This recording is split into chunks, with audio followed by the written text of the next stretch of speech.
I forgot to mention a little activity. What do they call it? Oh, an exercise that I've been practicing that has helped me break away from my normal thought patterns. At first, I started with songs, just one song. The lyrics are because I've got a lot of fight left in me. I heard and I changed the lyrics when I heard the song to have a lot of life left in me. So that changes the paradigm, the vibration that I would associate with the message that the song is conveying. So instead of gaining more out of life by fighting and struggle, I have a lot of life left in me to live, to give, to create with. And then it just started with minute things. If I found my thoughts going off into a train of thought that I didn't like, like chain of memories. Oh, I remember this great time that led to. I would just put in random words. Bebop, supercalifragilisticexpialidocious, a deer, a female. See, you can just change things up. And it'll come a time where there's just random words and random thoughts popping up, and you're like, where is my brain going? I don't know.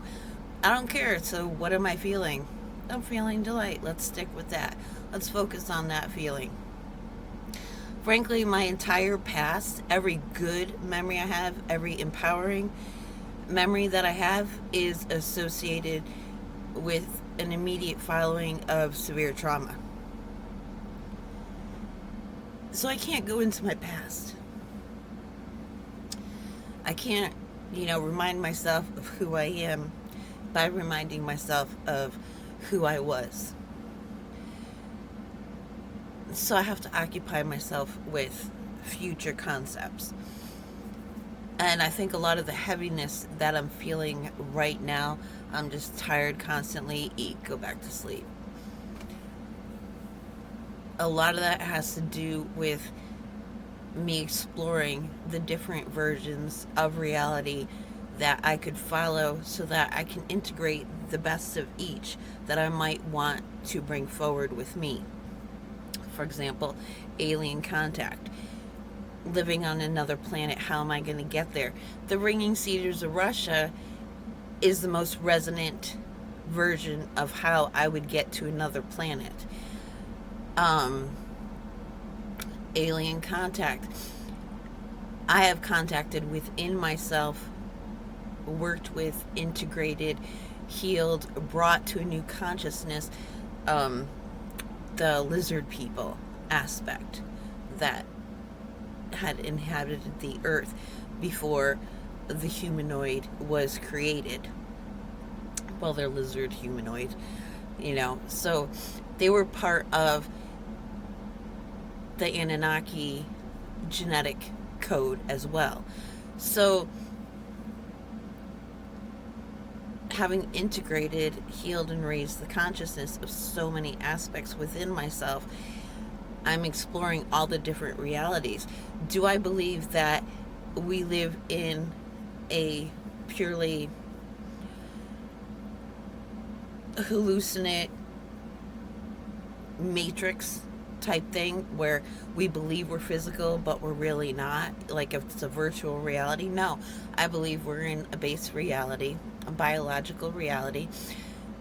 But any matrix that we might be trapped in, that we might be controlled in, imprisoned in, is purely energetic in itself. So for example, you have an angry person that takes a walk around the block every day. They surround that block with anger at the same time every day, a consistent residual pattern. And then you get somebody with good energy, walk the other way.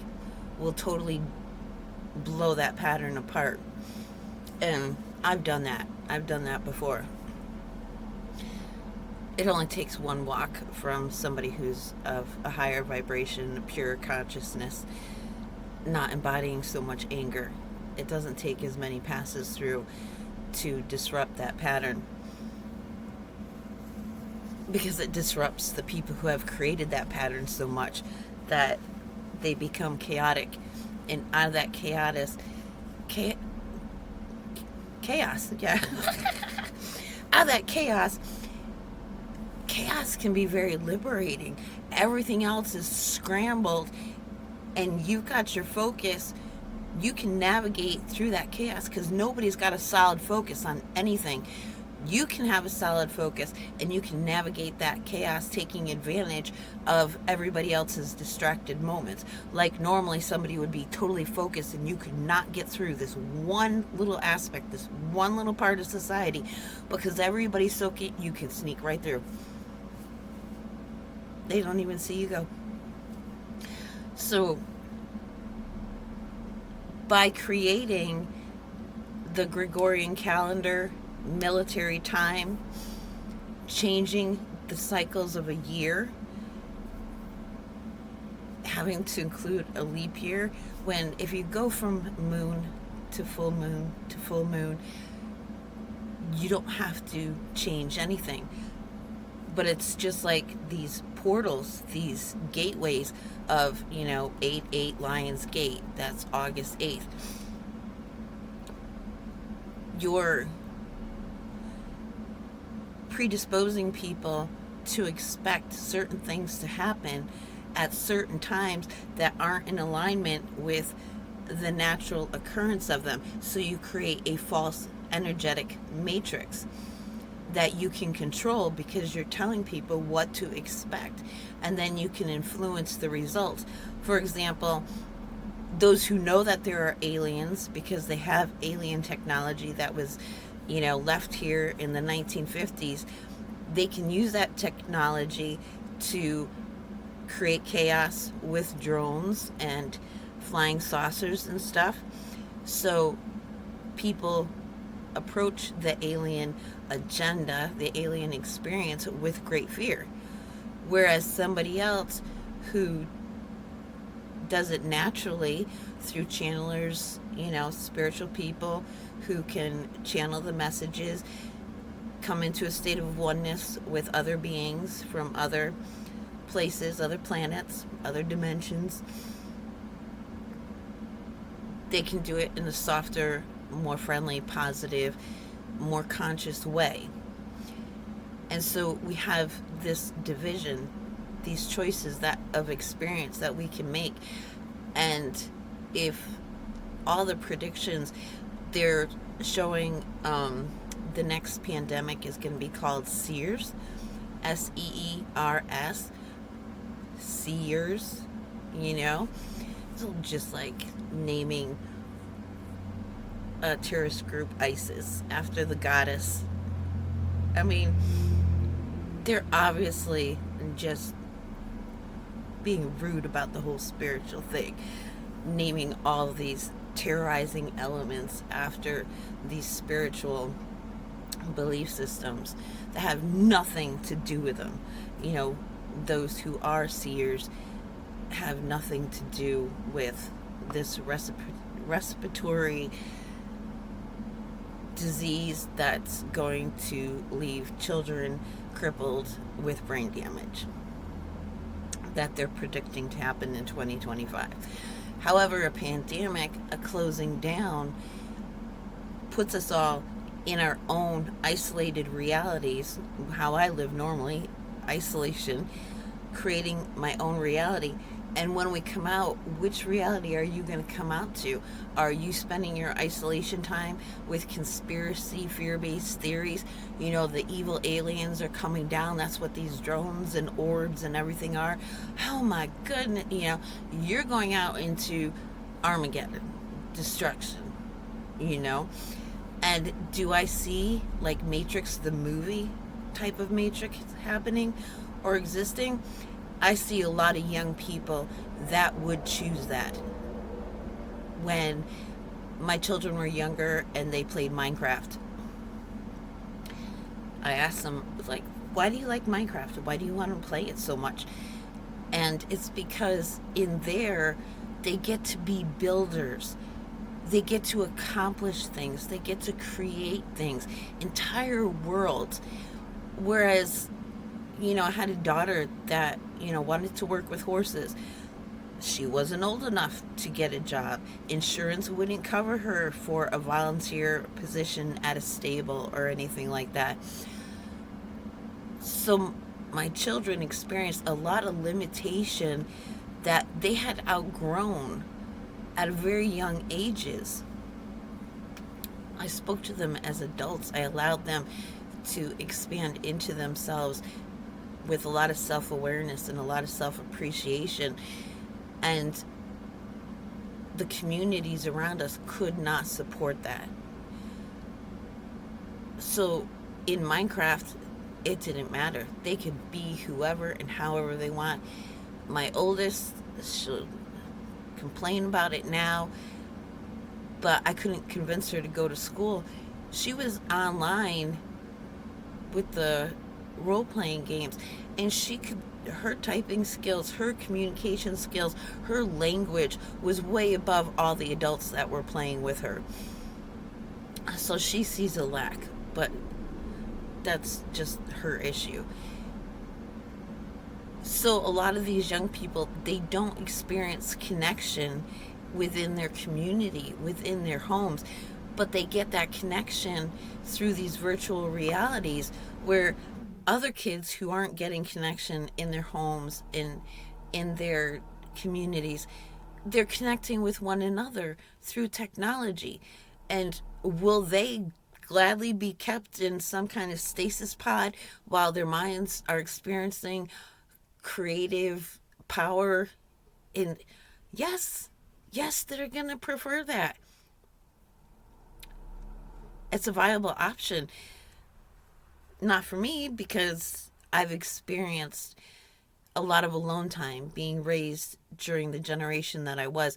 I was out in the woods. I was building. I was constructing with my hands. And I understood that I have power. When I learned primitive living skills, I could draw water on my own. I didn't have to depend on paying a bill so that it would come in and go out, the wastewater go out. I didn't need electricity. I knew how to start a fire. I don't need to work hard for shelter. I can build a shelter. So I have that reward. It's not always viable within any community for any length of time, but I know that I can live without technology. If chaos looms and there's a bunch of freed up space because everybody's dying because they don't know how to take care of themselves in a forest, that's a place for me. I'm there, I'm comfortable, I'm surviving. Gotta work on my wild edibles. But if I reach breatharianism, it won't be a problem. So, the point of it all is one way that I interrupted my own patterns and freed myself from my own energetic matrix, my own geometric pattern of oppression, was to make my thought patterns, to disjoint them on purpose. And what kind of matrix we're in is going to depend on the level of participation we have in all these different energy patterns and how literally we want to be in a matrix. So, this is a time of choices. And if there's chaos, if there's isolation, these are times to make those choices and to focus on what we do want to include in our future reality. It's a blessed time if you realize that this is a time where we are free to make our choices. It's blessed. But if you have a problem with isolation and you're allowing fear of everything to get you, it's going to be a miserable time. Being alone with your own fears, your own insecurities, in a state of perceived disempowerment is just the most miserable thing to do. Like people can't spend 5 minutes alone without talking. They're always calling somebody, always have to be in contact, always have to listen to music. They're going to be miserable. But for the rest of us, those of us who have become aware that to at least some extent we create our own reality, we create our own experience of our shared reality. This is a very, very powerful time. It's not to be feared, it's to be embraced. So we have everything that we need.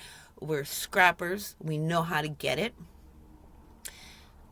we know how to remain stable as a person and work our way through games. We have all the tools, we have all the means, and we just get to relax, make choices, act when we are inspired on these choices, and we're going to get to where we want to go. Freedom! Without our guts being pulled out. Braveheart.